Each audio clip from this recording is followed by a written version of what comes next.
Just tell me when to stop. Okay, so can you tell us what your name is and how old are you? I'm 55 and I'm Matt Stringer. Okay, and where are you from originally? Johannesburg, South Africa.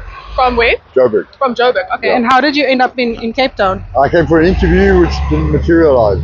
Okay, when was that? This was in November. This year or last year? No, End of last year? Last year. Yeah. And where were you living in Joburg? I was in Midrand.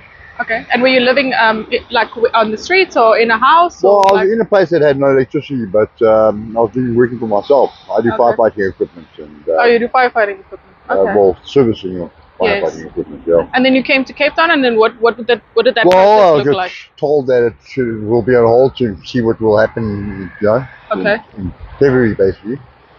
So I'm waiting for that, and then take it from there. And so, what have you been doing since that? I just hustle and ask people for handouts. Okay. What does it look like to hustle? Like, what does that mean? Well, it's not to take your dignity away. You know? Can you tell me more about that? Well, you good. People don't like to give because a lot of people think you're doing drugs or alcohol and stuff like that. Yeah. Which I don't do any of that. Okay. So there's no dependencies, nothing. No, straight away they think you're on drugs or you're a thief or something like that. So there's kind of judgment. Straight away. You're labelled as you've done something wrong in life and you I don't know, pay for the rest of your life kind of thing, And then how do people treat you? Like, do they come and talk to you, or how do you feel like? I would say everybody's like that. You get some really lovely people out there. Lovely, good people. Okay. Yeah. There's some people that even take you into the shop and say, Okay. Pick, which is quite embarrassing for myself, but Yeah. And then they allow you to grab a bunch of nice stuff, especially the guys from overseas because of the exchange rate.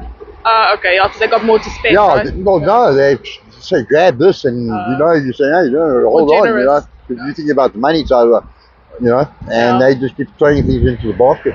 And then where do you sleep? Like, how does that whole process work? I sleep at the road, what's just down the road here, on the side of the road. And is it safe to stay like that? Well, not really. It's just hey, you gotta look after yourself, What is like the biggest threat on the streets? Like how? Well, the gangs from jail come and rob you and just like to take your stuff, So they just if you have cash, like they're gonna take it. Or what? Well, you got a phone, they labeled, they'll come take that.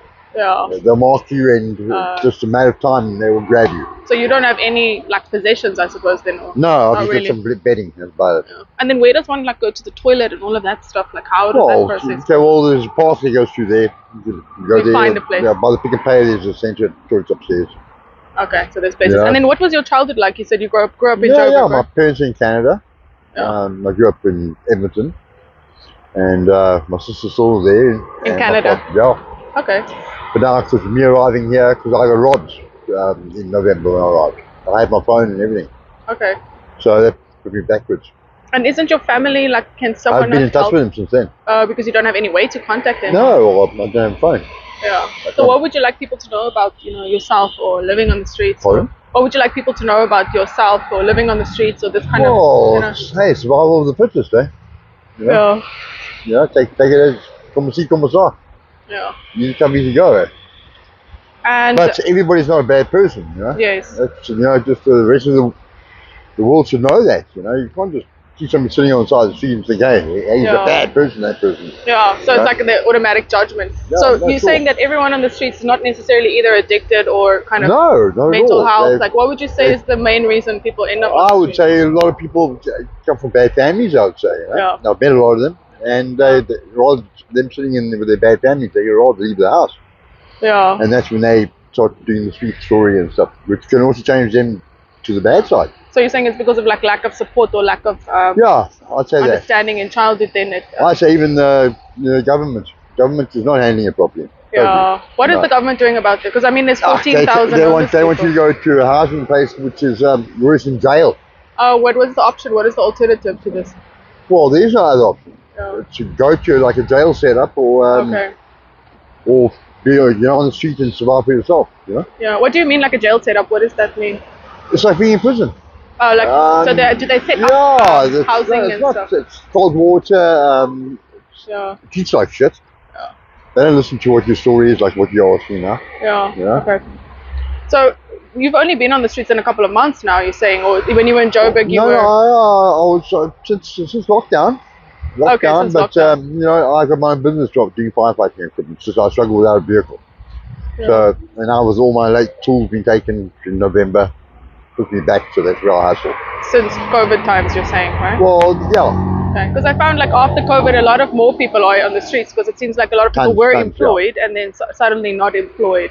That's it, yeah. Well, a lot of people lost their businesses as well. Right? Yeah, exactly. So do you find the people that you talk to on the streets, that's their situation? Like they were somehow employed? Or what do you hear is the like very most common good, real stories? People out there. Yeah. People, nice hearts. Very well educated people as well. On the streets, yeah, major. Oh, really? Yeah. What are the stories you've heard? No, I just say good stories in that time of year about, you know, their home life and then you can understand why they are doing what they're doing. And yeah. A lot of people trying to escape as well, especially the ones that are doing drugs and stuff. Yeah. You know? They're obviously, you know, people have been abused, raped, or and what kinds molested, or whatever you want to call drugs it. are people on the streets then? Like what kind of drugs are people on the streets? Drugs? Yeah.